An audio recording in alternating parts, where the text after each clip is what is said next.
Salam saudara-saudaraku yang dikasihi Tuhan, dimanapun saudara berada, kiranya damai sejahtera Allah melimpah dalam hidup saudara semua. Sebelum kita mendengarkan firman-Nya, mari berdoa. Ya Bapa, kami mengucap syukur untuk kasih setiamu. Saat ini kami mau mendengarkan firman-Mu, Roh Kudus-Mulah tetap menolong kami agar dapat memahaminya. Demi nama Yesus, amin. Firman Tuhan dari Yeremia 1 ayat 4-9 dan Yeremia 12 ayat 1-4. Yeremia dipanggil dan diutus. Firman Tuhan datang kepadaku bunyinya, sebelum aku membentuk engkau dalam rahim ibumu, aku telah mengenal engkau. Dan sebelum engkau keluar dari kandungan, aku telah menguduskan engkau. Aku telah menetapkan engkau menjadi nabi bagi bangsa-bangsa. Maka aku menjawab, "Ah Tuhan Allah, sesungguhnya aku tidak pandai berbicara, sebab aku ini masih muda." Tetapi Tuhan berfirman kepadaku, "Janganlah katakan, aku ini masih muda. Tetapi kepada siapapun engkau kuutus, haruslah engkau pergi, dan apapun yang kuperintahkan kepadamu, haruslah kau sampaikan. Janganlah takut kepada mereka, sebab aku menyertai engkau untuk melepaskan engkau." Demikian firman Tuhan.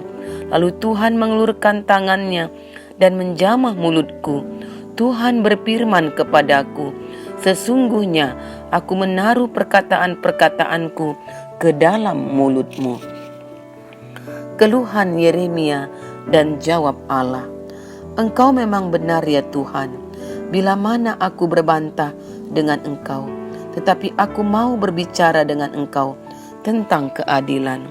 Mengapakah mujur hidup orang-orang fasik, sentosa semua orang yang berlaku tidak setia? Engkau membuat mereka tumbuh dan mereka pun juga berakar. Mereka tumbuh subur dan menghasilkan buah juga. Memang selalu engkau di mulut mereka, tapi jauh dari hati mereka. Ya Tuhan, engkau mengenal aku, engkau melihat aku, dan engkau menguji bagaimana hatiku terhadap engkau. Tariklah mereka keluar seperti domba-domba sembelihan, dan khususkanlah mereka untuk hari penyembelihan.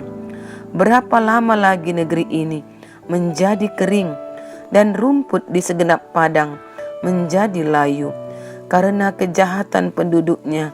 Binatang-binatang dan burung-burung habis lenyap, sebab mereka telah mengira ia tidak akan melihat tingkah langkah kita." Renungan kita, sukses menurut standar Allah. Saudara-saudaraku yang dikasihi Tuhan, dari dulu sampai sekarang, harapan manusia untuk sukses itu sering dilandaskan pada kekayaan dan keberhasilan dan pencapaian-pencapaian. Saudara-saudaraku, apakah kesuksesan itu?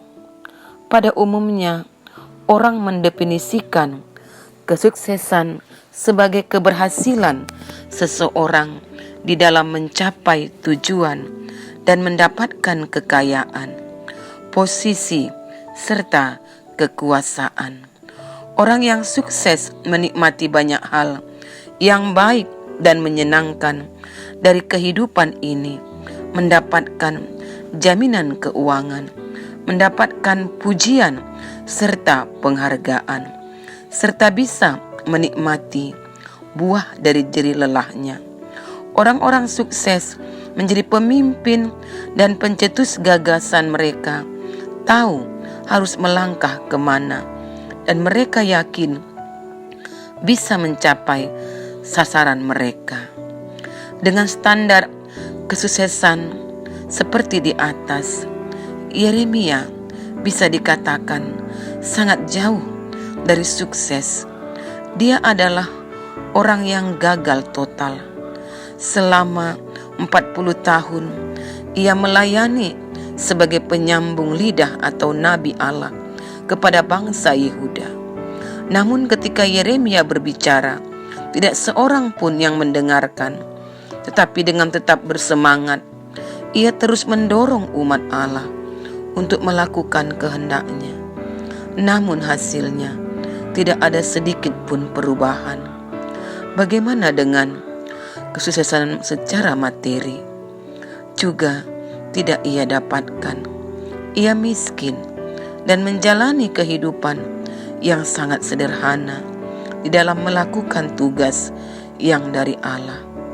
Ia pernah dimasukkan ke dalam penjara pada Yeremia 37. Dimasukkan ke dalam perigi pada Yeremia 38. Dibawa ke Mesir di luar kehendaknya pada Yeremia 43. Ditolak dan dikhianati sesamanya pada Yeremia 11 ayat 19 sampai 21. Termasuk juga keluarganya pada Yeremia 12 ayat 6. Dibenci imam dan nabi yang lain pada Yeremia 20 ayat 1 sampai 2 dan Yeremia 28 ayat 1 sampai 17. Dibenci teman-temannya pada Yeremia 20 ayat 10. Dibenci pendengarnya pada Yeremia 26 ayat 8. Dan juga dibenci raja-raja pada Yeremia 36 ayat 23 sampai 26. Di sepanjang hidupnya, Yeremia berdiri sendiri menyampaikan pesan Allah tentang penghukuman, tentang perjanjian baru, dan meratapi nasib bangsanya. Ya, di mata dunia, Yeremia bukanlah orang yang sukses. Ia bahkan bisa dikatakan orang yang sungguh-sungguh gagal. Saudara-saudaraku, namun di mata Allah, Yeremia adalah salah satu dari sekian orang yang sukses dalam sejarah umatnya. Ia sukses menurut standar Allah, dan kesuksesan itu berkaitan dengan ketaatan dan kesetiaan yang ia miliki, tanpa peduli dengan penolakan yang ia terima, serta harga diri dan pengorbanan yang sudah ia lakukan di dalam menjalankan tugasnya. Yeremia dengan setia dan berani tetap menyampaikan pesan dari Allah. Ia taat pada panggilannya yang dapat kita baca di pasal-pasal permulaan dari kitab Yeremia. Tema dasar dari pesan yang diserukan oleh Yeremia adalah bertobat dan kembalilah kepada Allah, kalau tidak hukuman akan dijatuhkan. Saudara-saudaraku, jika kesuksesan dunia ini hanya diukur dengan kemampuan seseorang untuk mempengaruhi masyarakat dan memperoleh popularitas dalam dunia nyata maupun maya, Yesus mengajarkan bahwa mengikut Dia berarti menjadi berbeda dengan orang yang lain dalam cara hidup, tingkah laku, dan perbuatan. Karena itu, mereka yang sukses dalam iman atau sukses menurut Allah seringkali justru dibenci oleh dunia. Saudara-saudaraku, jika pada saat ini kita menjadi orang yang gagal atau tidak sukses menurut standar dunia, ingatlah akan Yeremia yang juga mengalami hal yang sama. Dia tidak ada apa-apanya di mata dunia, tapi di mata Allah, ia adalah orang yang sukses. Belajarlah dari ketaatan, kesetiaan, iman, dan keberanian Yeremia, sehingga kita dapat mendedikasikan seluruh hidup kita untuk menjadi orang yang sukses di mata Allah menurut standarnya, sekalipun dunia menganggap kita gagal. Saudara-saudaraku, tidak ada gunanya sukses di mata manusia, tapi gagal di mata Allah. Demikian firman Tuhan. Mari berdoa. Bapa Surgawi, biarlah kami juga menjadi orang yang sukses menurut penilaian-Mu, dengan cara taat serta setia pada kehendak-Mu, sekalipun kami mungkin dikucilkan. Tuhan, dalam nama Yesus, kami mohon dan melalui Roh Kudus-Mu, kuatkan kami. Dalam nama-Mu, inilah doa kami. Amin. Salam saudara-saudaraku, kiranya firman Tuhan menambah pengertian dan menjadi kekuatan. Tuhan Yesus memberkati.